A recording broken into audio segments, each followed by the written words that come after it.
Hola, bienvenidos y bienvenidas a otra edición de Balón al Aire. Hoy tenemos un invitado que yo creo que no hace falta ni presentarlo. Es una leyenda y lo vamos a hacer ya. José Carlos Hernández Rizo, ¿qué tal? ¿Qué tal? ¿Cómo estás? Muy bien, ¿Cómo te encuentras aquí sentado en este fenomenal. set? Demasiado blanco, Demasiado blanco. Bueno, demasiado blanco y no entremos en esto, pero sí, muy bien, pero siento el amarillo y negro. mira, con todos los invitados yo siempre empiezo intentando que reflexionen sobre una reflexión. Te voy a decir una de alguien que yo creo que conoces, de Pepe Hernández, que dice algo así como: el baloncesto no es solo ganar, que es importante, también es un medio para descubrir valores que sirven en la vida. Constancia, formación de nuestros jóvenes, compromiso, respeto. Creo que la responsabilidad de los entrenadores va más allá de enseñar técnica y táctica, sobre todo cuando se trata de las categorías de base y de formación.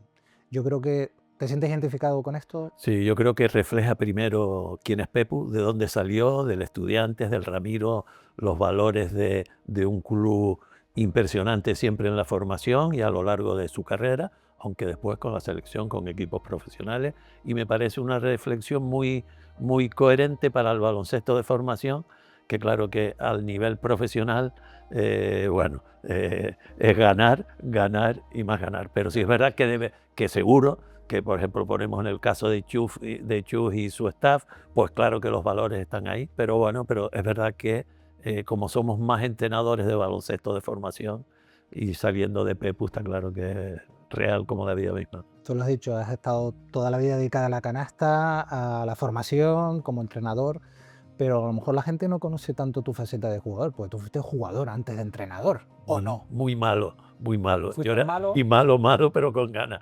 Pero yo nací jugando y en el colegio hispánico, Escuelas Pías, perdón, Las Pías, que sí. fui como escolapio.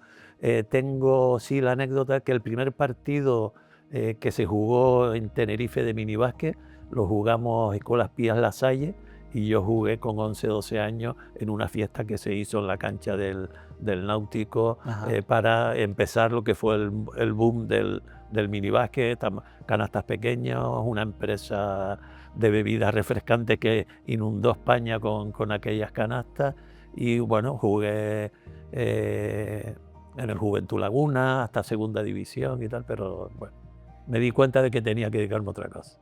¿Cómo, o sea, pasas de jugar, cómo te despierta la jiribilla esa de entrenar, de Bueno, dedicarte a entrenar? sí, la verdad que con un amigo que ya no nos acompaña, Juan Isidro Martín Garabote, él estaba ya trabajando en el Hispano Inglés, empezamos juntos en la universidad, él iba para exactas, yo para derecho, y me dijo un día, vente por el cole, me ayuda, que yo qué sé, rollo, Juan Isidro tenía una mente, era muy inquieto. Y ahí empecé, ahí me di cuenta que tal, y la verdad que empecé mi trayectoria en el hispano inglés, que es lo que realmente yo voy con Pepu. Yo creo que mi mundo es y ha sido y será el de la formación. Te llamaban o te llaman el zorro plateado. O sea, ¿de dónde viene ese nombreto, esa Ahora, designación?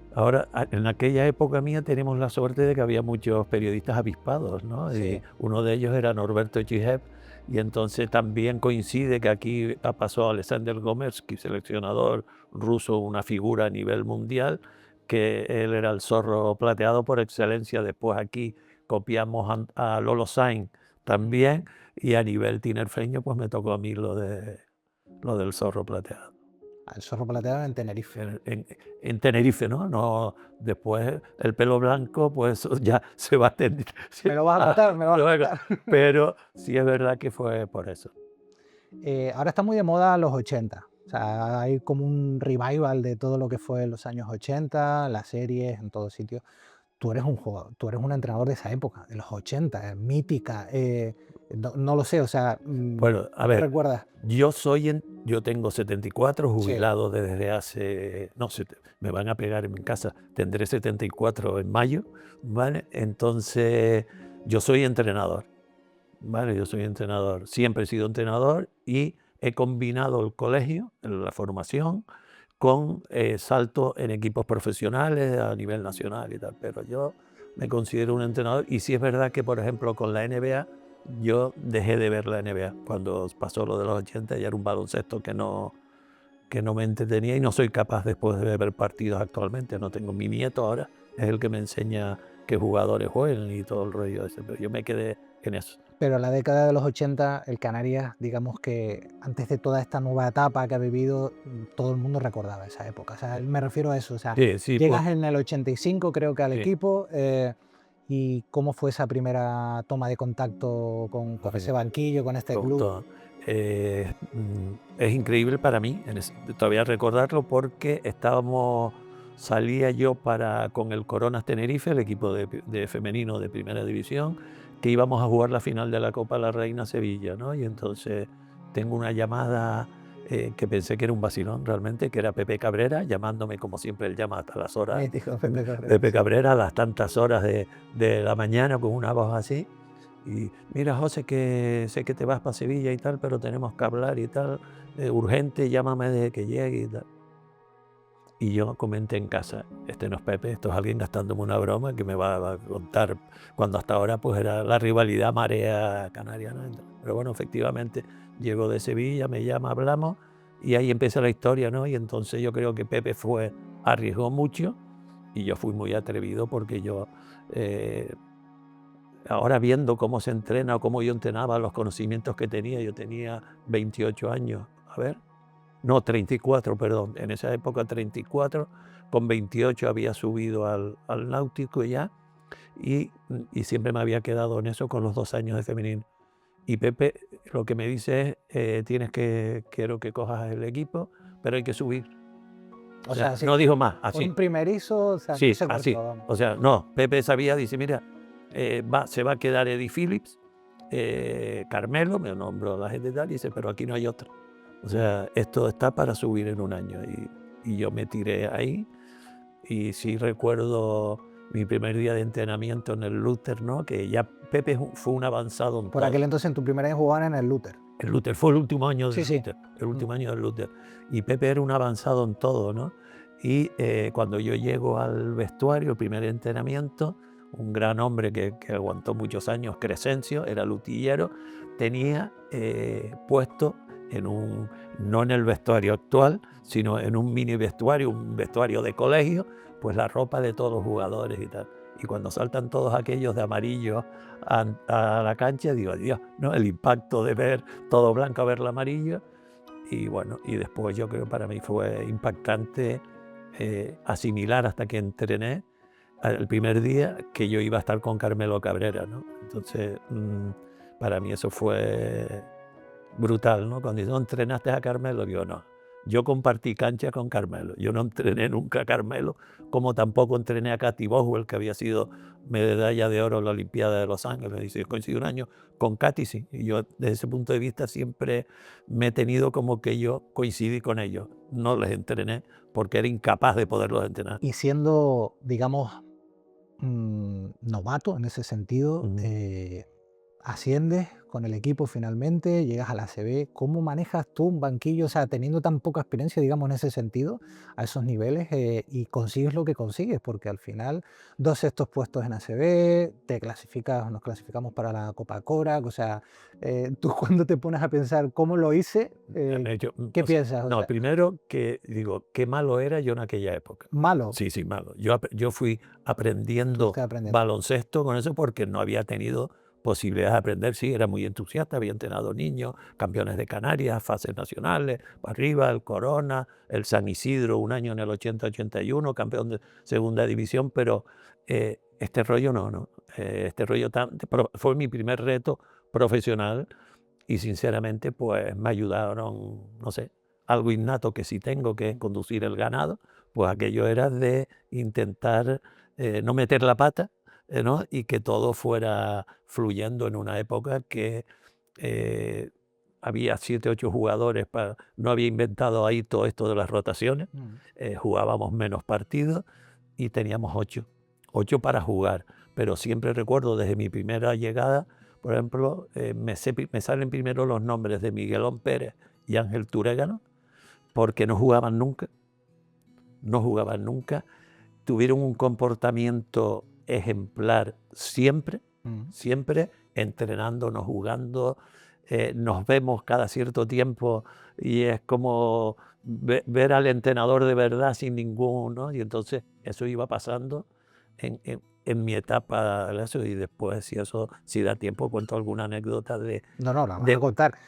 Yo lo que quería es que sí es verdad que a todos los invitados les pedimos que traigan algo que sea de cariño para ellos. Tú me has traído hoy, lo voy a enseñar si quieres a cámara, lo tenemos aquí. Es este recorte de baloncesto que data del 13 de enero de 1986. A ver, ¿sí? ¿Lo leo bien? Sí. 86. Y es 111-82, Canarias impuso su poderío y machacó al Náutico.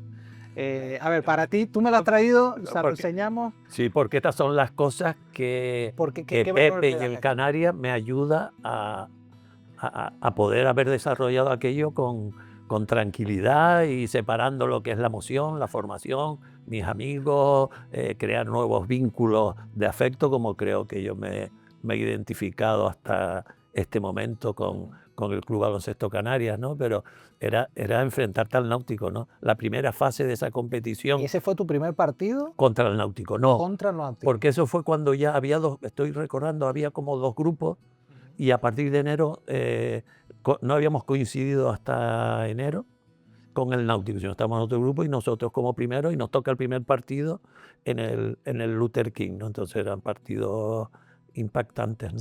111 puntos, ¿eh? No los comimos crudos. Muy bien, te voy a dar nombres propios y que a partir de estos nombres tú digas qué has vivido con ellos. Eddie Phillips, por ejemplo. A Eddie lo conocí antes de irse él, después se descendió el equipo, él se quedó pues con su rollo, y Pepe Cabrera y yo vamos hablando, y el día de la despedida de Eddie para regresar a Estados Unidos, sería final de junio o junio, pues me lo presenta, ¿no? Mi inglés es horroroso, ¿no?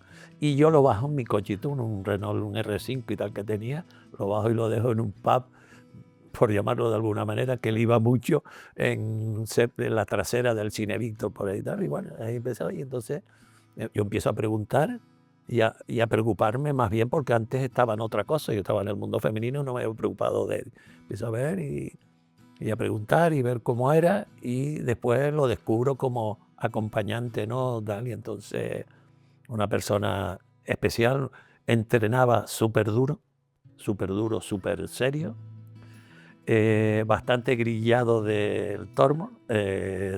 Grillado de todo. Grillado en el sentido que tú decías, bueno, es que este jugador con la calidad que tiene, si está aquí, es por algo, porque si algo te enseña que tú no fichas a quien tú quieres, claro, sino él te ficha a ti. O sea, tú vas a por este no, porque quiere ir al Madrid, quiere ir al Barcelona, claro, quiere ir a Italia. Tú te decías, ¿qué hace un jugador con esta calidad con nosotros aquí, ¿no? Entonces, digo, esto tiene que tener, esto sí adivinaba que tenía que tener algo, ¿no?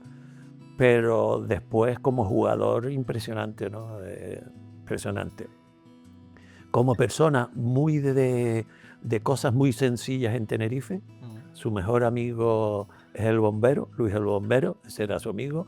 Para los pollos era una rueda de fuego para irse a Tegueste, no me acuerdo ahora el ¿Tú podrías decir que Eddie se convirtió casi en un tinerfeño, un lagunero? O sea, por lo que me dices que era... Sí, era muy cercano. O sea, tú no lo viste, yo no lo vi nunca en el Mercedes, bueno, tampoco iba yo, pero quiero decir que no se le veía, no, si él era un hombre de vivir y con sus amigos, lo que eran sus amigos fuera.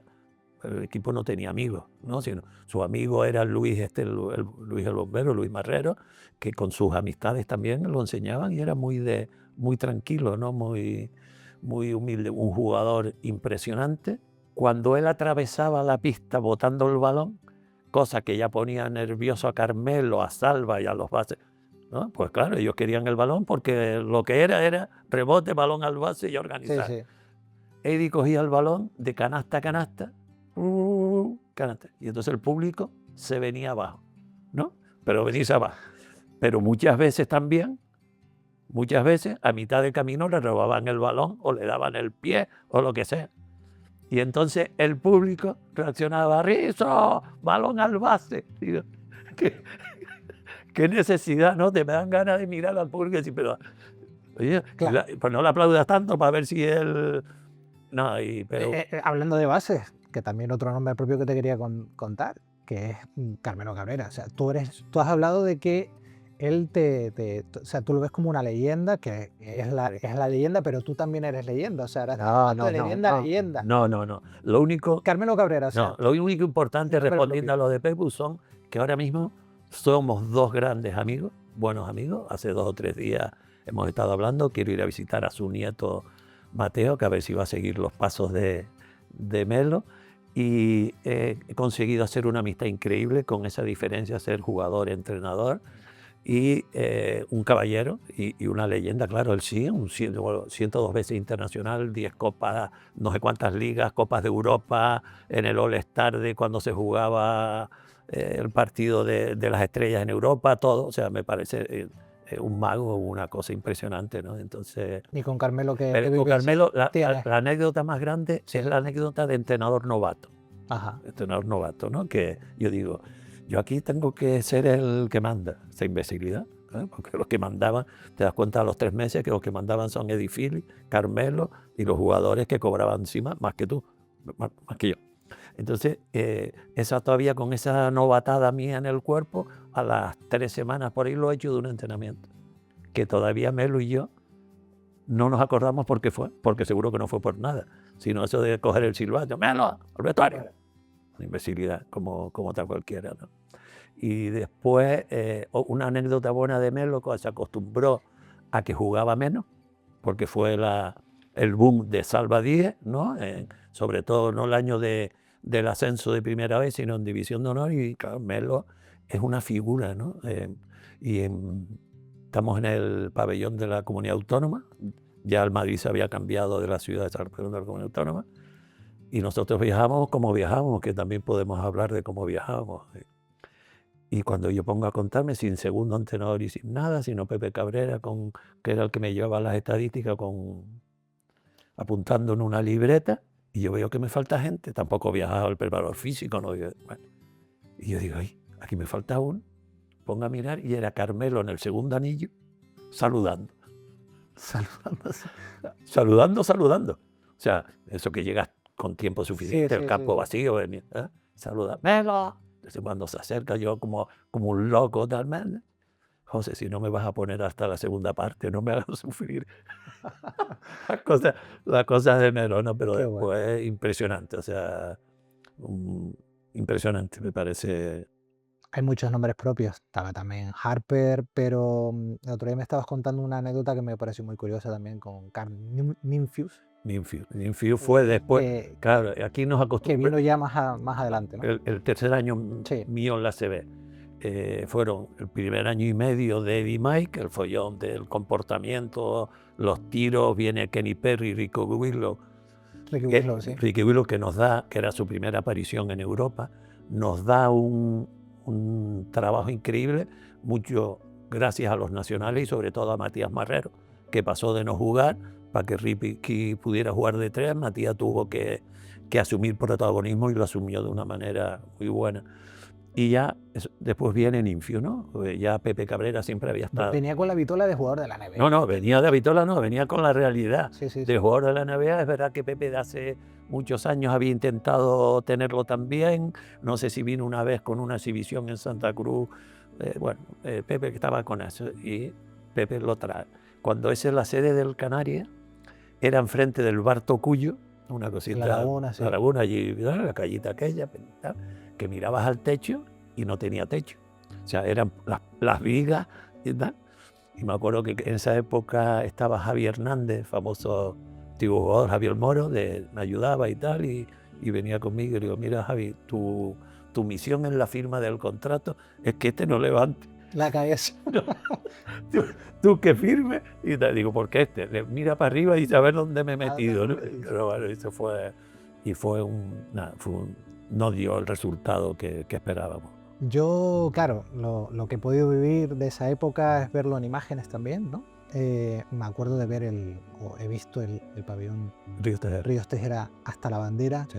Y sobre todo visitas de personas emblemáticos. Por ejemplo, cuando vino Petrovic en el primer partido con el Real Madrid. Sí. ¿Cómo recuerdas tú ese día? Que entiendo que fue un día mítico también. A mí hay vivencias así personales. Para el club estaba claro que, bueno, el Ríos Tejera, nosotros ascendimos en el Luther, el Ríos Tejera sí son 3 meses.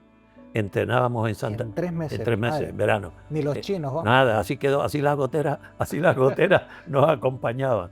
Pero y entrenamos una tarde antes del primer partido ACB. Una tarde, solo tenías un entrenamiento, tuviste un entrenamiento. En el eso sí, yo creo recordar que era contra el Oximesa y ganamos, ¿no? Pero me acuerdo de eso y no veas que los jugadores de ahora deberían ver el vestuario que teníamos, que todavía está. Lo que era un vestuario de ACB, ¿no? Que teníamos, de ACB teníamos que estábamos en esa categoría, ¿no? Pero y el Ríos Tejera sí es verdad que tenía ese ambiente impresionante. Y el día de Drazen, o sea, claro. Pero no Drazen, Saboni. Sí. A nivel mío no tanto jugador, Aito. Dirigir contra Aito, contra Lolo Sainz. Lolo, sí. ¿Entiendes? O sea, eso era decir, yo... te veías a unas alturas increíbles, ¿no? Claro, y la cantidad de jugadores que tal, todos la selección nacional. Tuve la suerte de acompañar a Aito en un All-Star, ¿no? Ser su segundo entrenador en un All-Star y tal. Son vivencias muy, muy bonitas, ¿no? Que las vivimos el club, los aficionados y los que estábamos en la pista. Y desde fuera de la cancha, ¿cómo has visto toda esta última etapa del club en la que se han conseguido tantas cosas? O sea, una monstruosidad. Yo soy de los que quedamos anianos, dijimos ya, la segunda vuelta no vale la pena ni jugar. Lo que nosotros luchamos por la 13.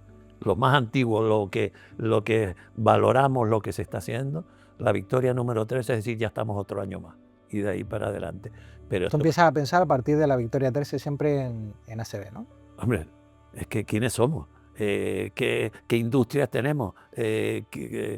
La realidad, sí. La realidad, estamos por encima y encima nos exigimos más. Lo dice el zorro plateado, ¿eh? Ojo, que tienes detrás mochila para... No, o sea, primero, siempre el éxito deportivo es importante, pero lo más importante es cómo está el club.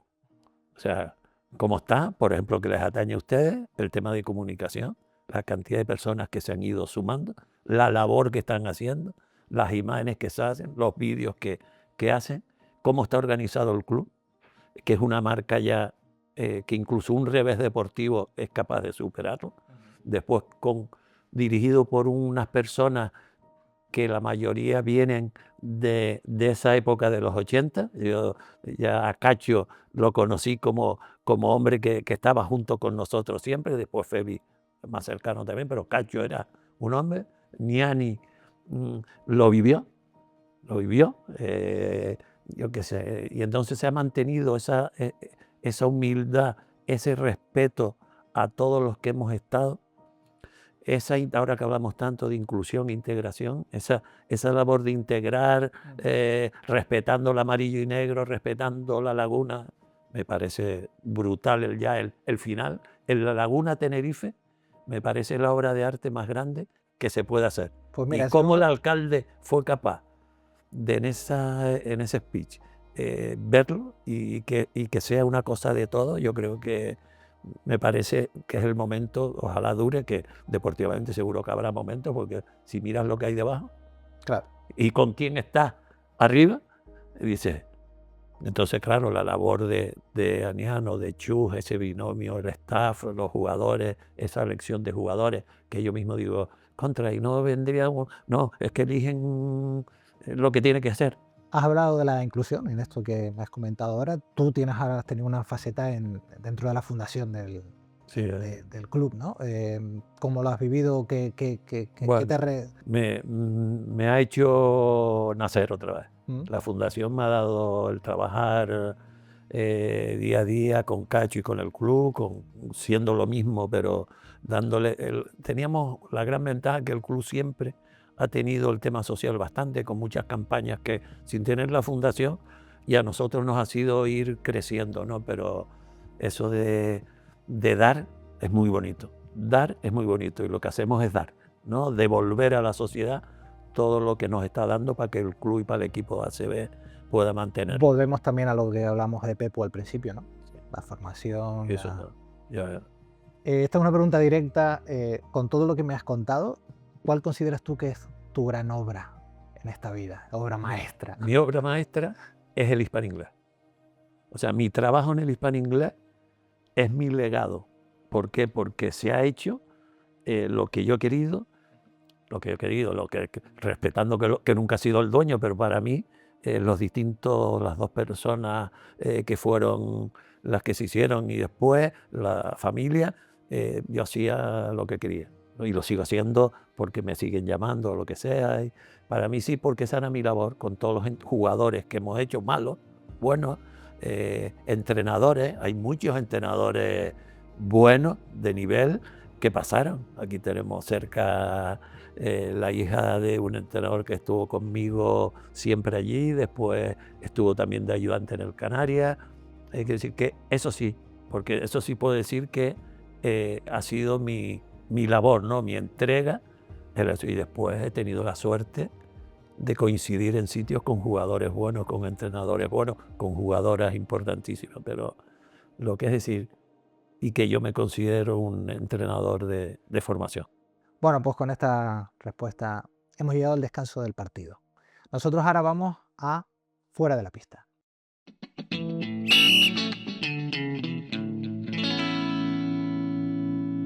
Bueno, pues ya estamos dentro de fuera de la pista. José Carlos, son las preguntas que te quiero hacer muy rapiditas para conocerte un poquito mejor, ¿no? ¿A ti te gusta comer bien o no? Me gusta comer. Vale. Si tú tuvieras que elegir solo un plato que comer el resto de tu vida, ¿cuál elegirías? Pescado, ¿Pescado? sí. ¿Te gusta el pescado? Sí. Si fueras un personaje de ficción, ¿quién serías? Soy muy malo. No, soy muy real, Muy no, realista. soy muy realista. ¿Un recuerdo así vivo de tu infancia?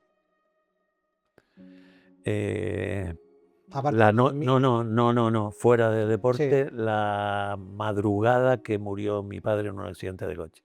La podría relatar, eh, pero vivamente, eso y los 2 días posteriores. Si hubieras vivido en otra época histórica, ¿en cuál te hubiese gustado vivir? No, Realista. es que el baloncesto me embruteció de una manera que no llego. ¿Y en una isla desierta qué 3 cosas te llevarías? Mi familia. Directo. ¿Te gustan los animales? Si fueras un animal, ¿cuál elegirías ser? No me gustan nada los animales, ¿No? pero tengo un gato porque mi familia le gustan los gatos Sí. y llevo con un gato 19 años y sigue vivo y coleando. O sea, quiero ser gato. Un gato. El poco tiempo libre que tienes, o ahora tienes más quizás, ¿a qué lo sueles dedicar aparte de que no sea el baloncesto? Pues el agua, me encanta ir al mar, por cercanía no conducir entre el Real Club Náutico y Las Teresitas, pero mi vida está cerca del agua. Y una pregunta que le hago a todo el que pasa por aquí. Si tuvieras que titular tu autobiografía, o sea, tu vida, ¿cómo la titularías? La suerte de haber vivido de mi pasión. Título muy bonito. Muy bien, pues ahora si quieres lo que vamos a hacer es también despertar algunas emociones porque nos vamos a otra sección con José Carlos, que es Tenerife despierta emociones.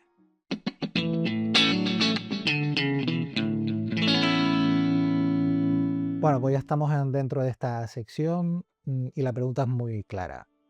¿Cómo disfrutarías tú de un día completo en Tenerife? O sea, desde que te levantas hasta que te duermes. Cogería coche, ya me llevan, más que llevo yo, tiraría para el norte, indudablemente. Haría la primera paradiña cerca de San Juan de la Rambla, pues ya la primera allí, y después seguiría para Buenavista, dirección al Burgado, el restaurante que está en plena playa, disfrutar de cómo rompen las olas, ver ese agua, si se puede dar un baño bien, y después ya subir dirección Masca para en el Mesón del Norte echarnos allí unas buenas papitas azucenas, un conejo en salmorejo y después tomar el cortado ya en la plaza con los dulcitos de Buenavista. Muy bien, una buena ruta, ¿no? Pues José Carlos, ha sido un placer tenerte hoy por aquí, sobre todo porque nos tienes que contar y nos cuentas muchas cosas. Es un placer siempre oírte y nada, espero Que nos volvamos Seguimos, pronto, ¿no? seguimos viéndonos seguro. Muy bien. Gracias a ustedes. Pues nosotros nos marchamos ya, pero antes una reflexión. Trabajo, cooperación y sacrificio son imprescindibles para que haya trabajo en equipo. Lolo Sainz. Hasta otra. Nos vemos en la cancha.